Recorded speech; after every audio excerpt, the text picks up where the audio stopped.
DPRD Kota Palembang melaksanakan sidang paripurna dengan agenda jawaban Wali Kota Palembang terhadap pemandangan umum fraksi terkait Raperda APBD Kota Palembang tahun 2019.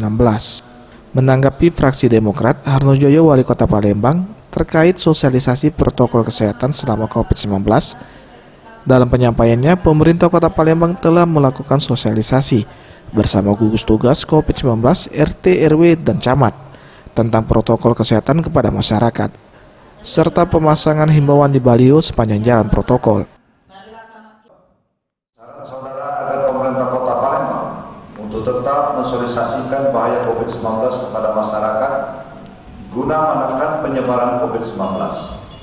Kami sependapat dan dapat kami sampaikan bahwa pemerintah Kota Palembang bersama instansi teknis lainnya seperti gugus tugas COVID-19 Kota Palembang, Dinas Kominfo, Camat, Lurah, dan RT senantiasa melakukan sosialisasi dan edukasi kepada masyarakat terkait pelaksanaan protokol kesehatan dan pencegahan penyebaran COVID-19 baik melalui media elektronik, media cetak, dan secara langsung kepada masyarakat.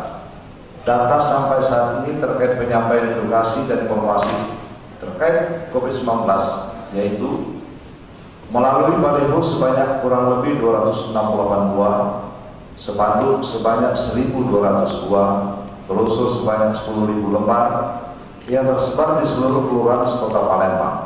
Pemasangan banner pengetahuan dan informasi terkait himbauan COVID-19 di 12 media cetak dan 32 media online selama 147 hari. Himbauan juga dilakukan melalui 7 stasiun radio selama 30 hari dan sebanyak 14 kegiatan di 4 stasiun televisi dan penyampaian informasi melalui media sosial seperti akun Dinas Kominfo Kota Palembang, Bakhumas.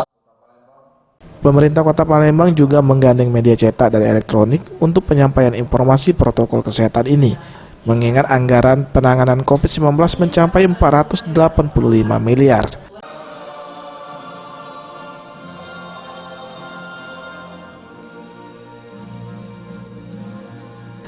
Tim Liputan Sriwijaya TV.